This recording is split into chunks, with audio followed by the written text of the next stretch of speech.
Pistol brace is also known, this scary piece of equipment here. Nothing's going to change for the foreseeable future. And when I say that, I mean for years. An assault weapon's only purpose is to kill people efficiently. For a case to be brought to go in front of one of those judges and to have an outcome similar to what we've seen in the past, people thought that the federal government would never be able to get a gun law bill passed again. They got one done in the last year. They are obsessed with attacking law-abiding Americans' Second Amendment liberties. National Concealed Carry Reciprocity. The National Concealed Carry Reciprocity Act, known as H.R. 38, was introduced to Congress by North Carolina Representative Richard Hudson. This legislation was introduced on January 1, 2023. Objective: the primary aim of H.R. 38 is to establish reciprocity for concealed carry permits across state lines within the U.S. In other words, individuals who hold valid concealed carry permits from their home state would be allowed to carry concealed firearms in other states, provided those states also recognize the concept of reciprocity. Current status: as of the most recent information available, H.R. 38 has been referred to the House Judiciary Committee for review. This committee is responsible for examining the bill's provisions, holding hearings, and potentially making amendments before it can proceed further in the legislative process. It's important to take note that the legislative process can be dynamic, and the status of bills like H.R. 38 can change as they make their way through Congress. Therefore, it's advisable for individuals interested in this legislation to stay informed about any updates or changes to its status. Stabilizing braces. Reclassification. Attorney General Merrick B. Garland signed a rule, specifically ATF Final Rule 2021-R-08F, which reclassified firearms equipped with stabilizing accessories. These firearms were reclassified as short-barreled rifles under federal regulations. This reclassification had significant implications for gun owners who possessed such firearms. Federal license requirement. Following the reclassification, gun owners who possessed firearms with stabilizing braces were required to obtain a federal license to continue owning and using these firearms legally. This marked a substantial change in the regulatory requirements for these firearms. A pistol brace is also known, this scary piece of equipment here. Is it the most robust, far-reaching gun law in the history of the world? It is not. Compliance options.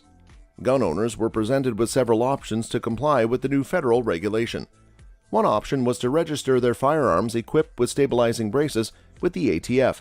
Another option was to permanently remove, dispose of, or alter the stabilizing brace in a way that prevented it from being reattached to the firearm. This essentially meant making the firearm no longer subject to the reclassification. The third option was to surrender modified firearms to their local ATF office. The new rule, ATF Final Rule 2021-R-08F, was published in the Federal Register on January 31, 2023. This marked the official start of the regulatory changes.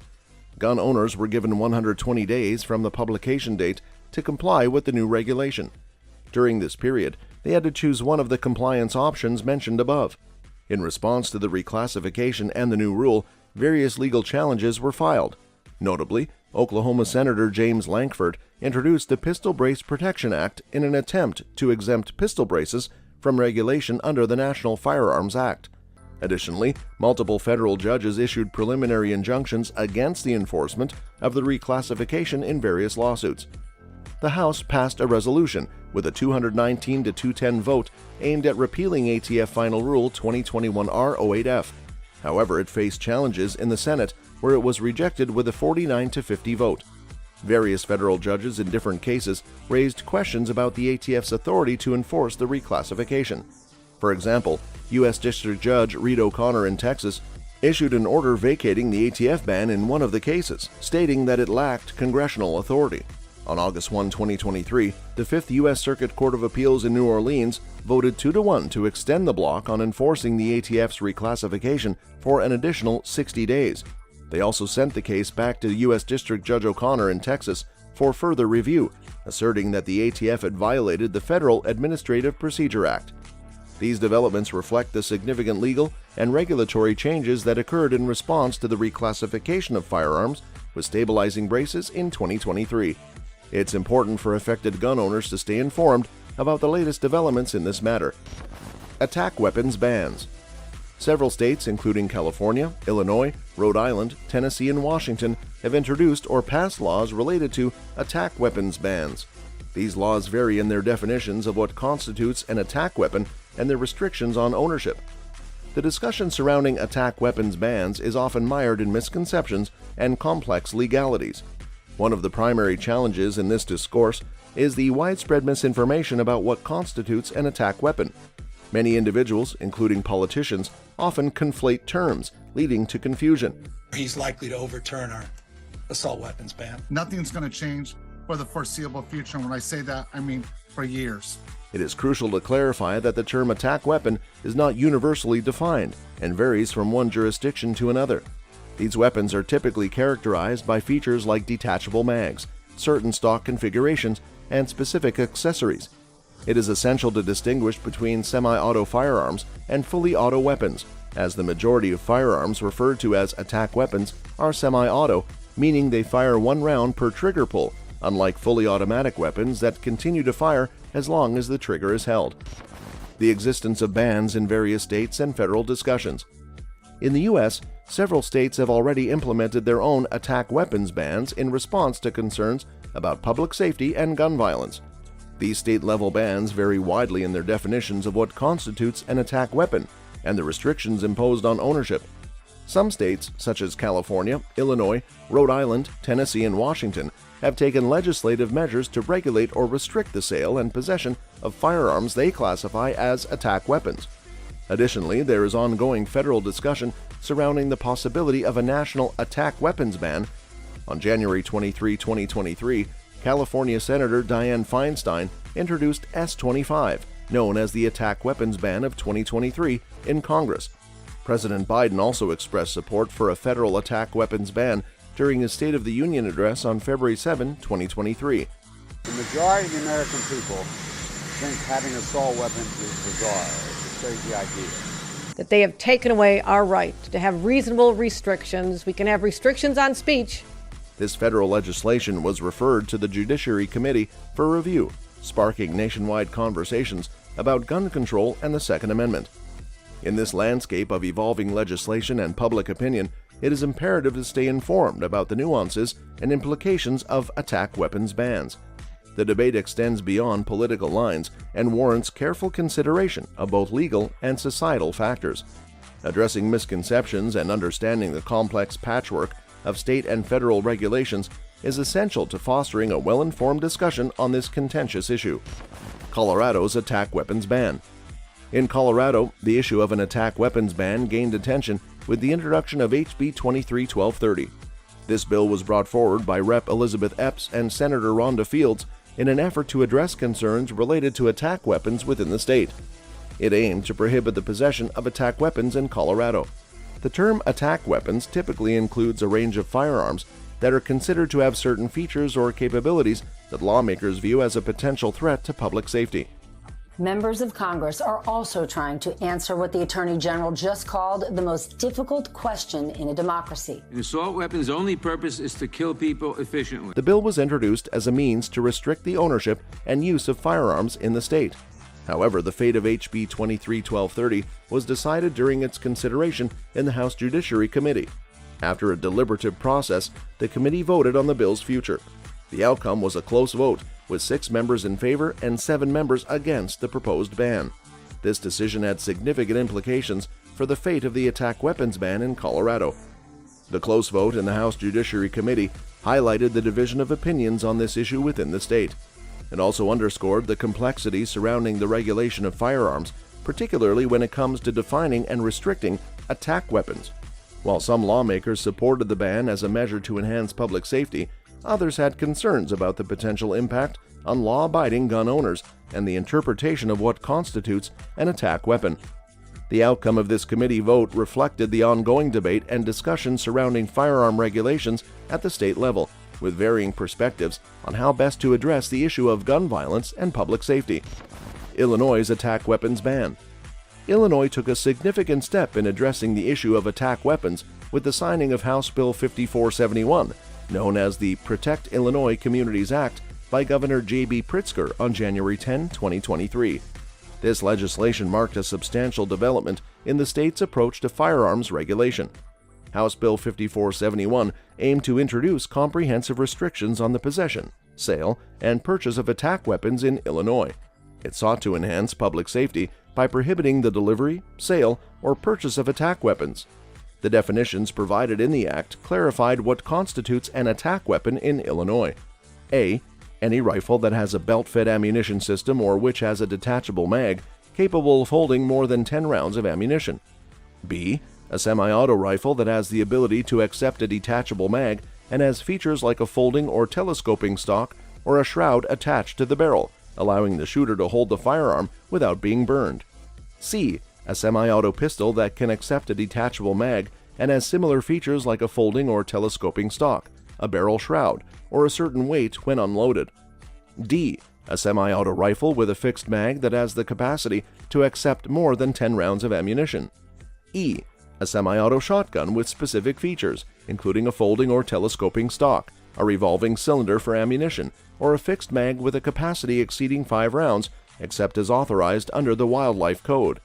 F. A semi-auto firearm that falls under the criteria outlined in the Act. The passing of House Bill 5471 represented a significant milestone in Illinois' efforts to regulate firearms and address public safety concerns related to attack weapons. However, the implementation of such restrictions did not occur without legal challenges. Oral arguments for the appeal were scheduled for May. Additionally, attorneys filed a motion with the U.S. 7th Circuit Court of Appeals on March 7, requesting an injunction against any enforcement of the ban by police or government agencies in Illinois. On April 18, the 7th Circuit Court of Appeals denied the plaintiff's request for an injunction. U.S. District Judge Virginia Kendall affirmed the constitutionality of the ban, although this was just one of several lawsuits attempting to overturn the state's ban. Further legal developments included U.S. District Judge Lindsey Jenkins denying Dr. Javier Herrera's request for a temporary restraining order on April 25 and Robert Bevis, the plaintiff in the Naperville case, seeking an emergency injunction from the U.S. Supreme Court on April 26. On April 28, U.S. District Judge Stephen P. McGlynn issued an order blocking the enforcement of the ban, temporarily halting its effect. However, this situation remained fluid, with U.S. Supreme Court Justice Amy Coney Barrett granting the city of Naperville until May 8 to respond to an emergency request for an injunction against the ordinance. Subsequently, Appellate Judge Frank Easterbrook agreed to stay the ruling while McGlynn's decision is reviewed by the 7th U.S. Circuit Court of Appeals. The ban is now back into effect. In an email to the Center Square, an Illinois State Public Police Information Officer stated that firearms purchased during the 6 days in which an injunction against the state's ban was in effect will be illegal to own come January 1, 2024. On May 17, the U.S. Supreme Court declined to block the attack weapons ban. Additionally, the Illinois Supreme Court heard arguments to determine if parts of the ban violated certain provisions of the Illinois Constitution. On August 11, the Illinois Supreme Court ruled the ban constitutional in the case Calkins v. Pritzker. Rhode Island's attack weapons ban. Rhode Island entered the conversation surrounding attack weapons with the introduction of HB 5300 on February 1, 2023. This bill was designed to address concerns related to the possession, sale, and transfer of attack weapons within the state. Aligning with the broader trend of states reconsidering their approach to firearms regulation, the bill aimed to restrict access to these firearms in line with efforts to enhance public safety. They are obsessed with attacking law-abiding Americans' Second Amendment liberties. That's not a right of government. That's a right that each of us has as Americans. Notably, the bill's journey included a scheduled consideration date on April 17, indicating the legislative process was underway. This marked an important step in Rhode Island's deliberations on the issue of attack weapons and the potential implementation of restrictions aimed at mitigating associated risks. Tennessee's attack weapons ban.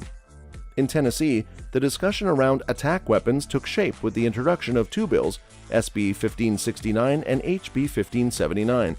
These bills were introduced respectively by Senator Heidi Campbell and Rep. Bo Mitchell, signaling a concerted effort to address the issue of these firearms within the state. Both SB 1569 and HB 1579 shared a common focus, prohibiting the sale or purchase of attack weapons.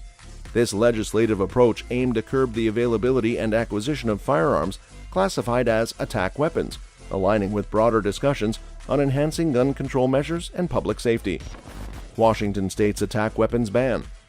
Washington State witnessed a significant development in its approach to attack weapons with the signing of HB 1240 into law by Governor Jay Inslee.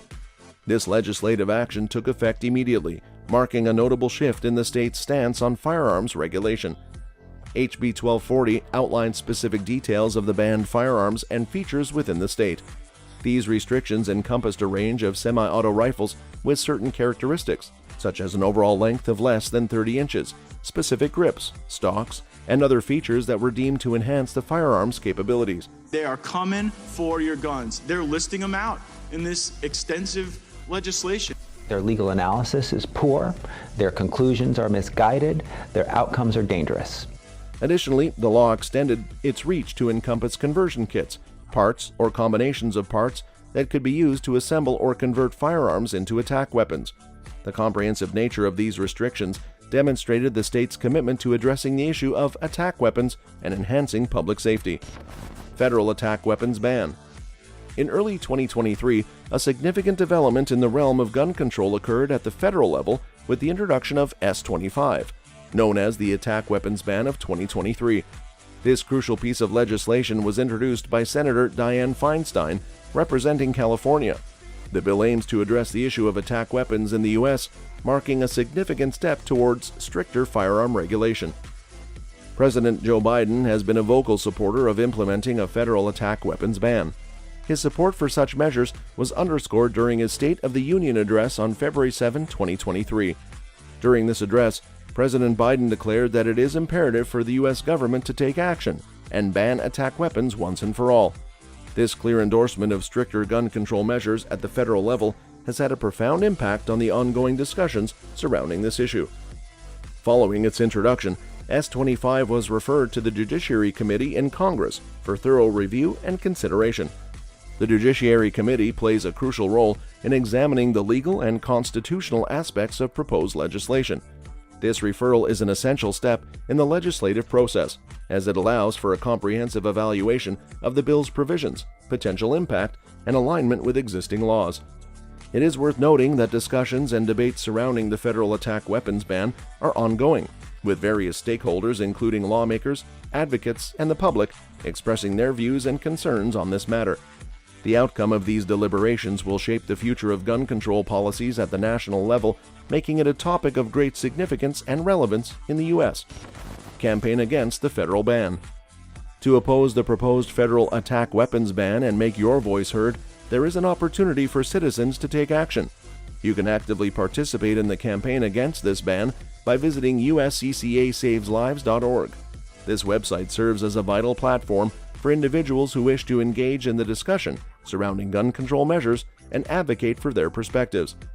By visiting this website, you can access essential resources, information, and tools that enable you to take a proactive stance against the federal attack weapons ban.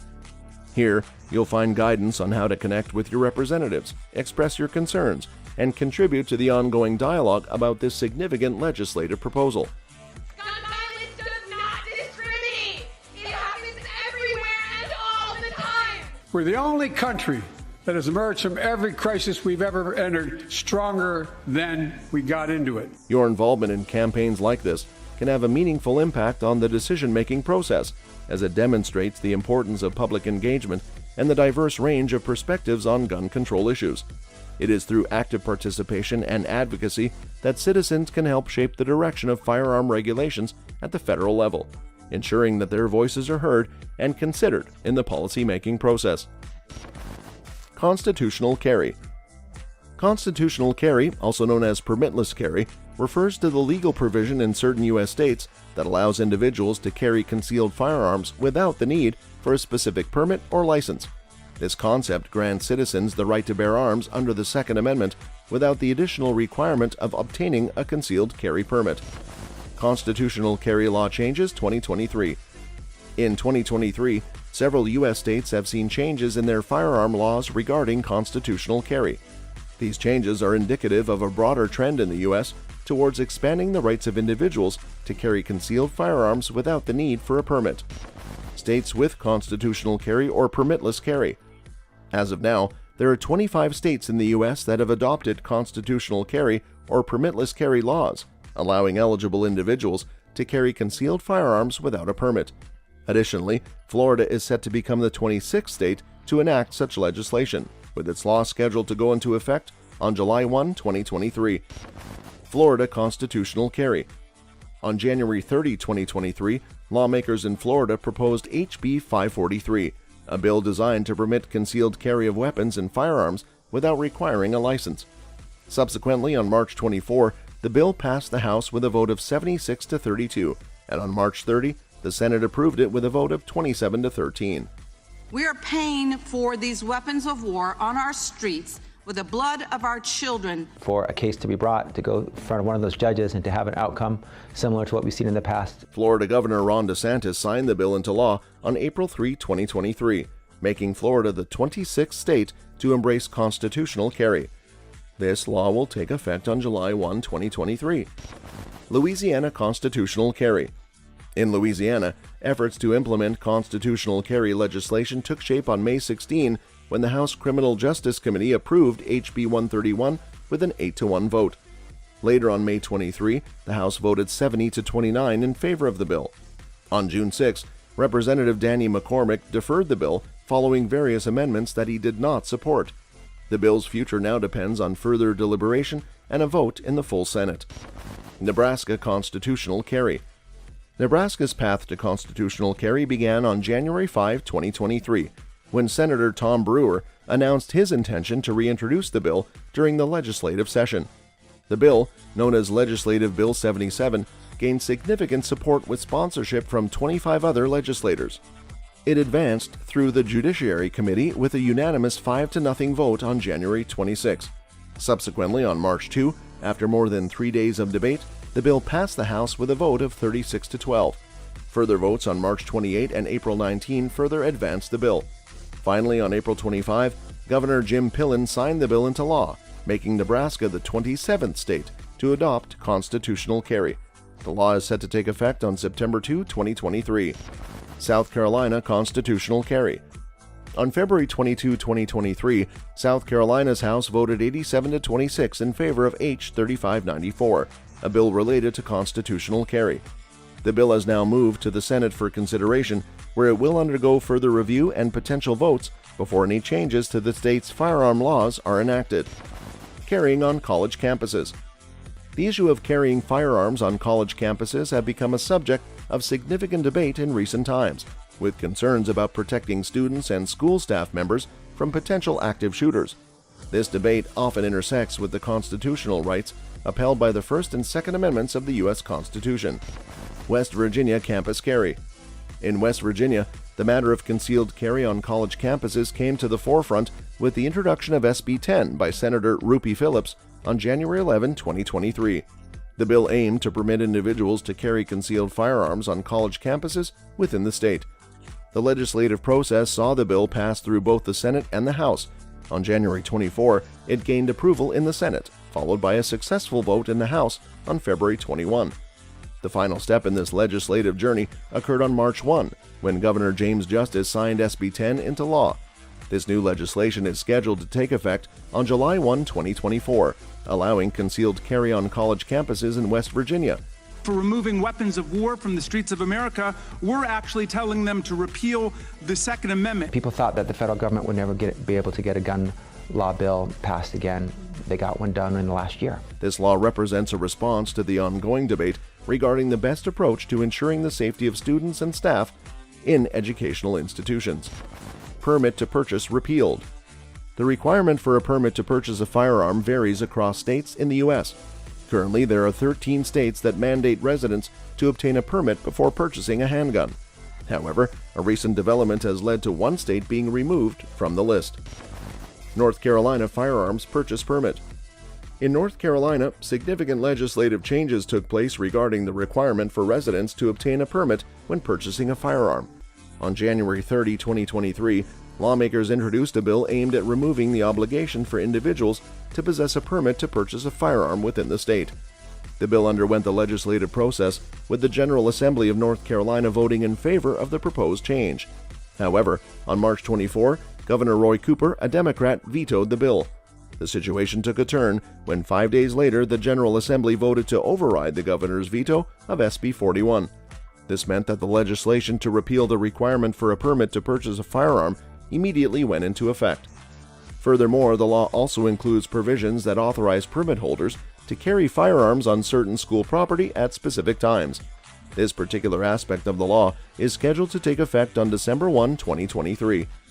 This development reflects the ongoing discussions and changes in firearm regulations within the U.S., with North Carolina being the latest state to repeal the permit to purchase requirement for firearms. That's all for this video, folks. See you next time.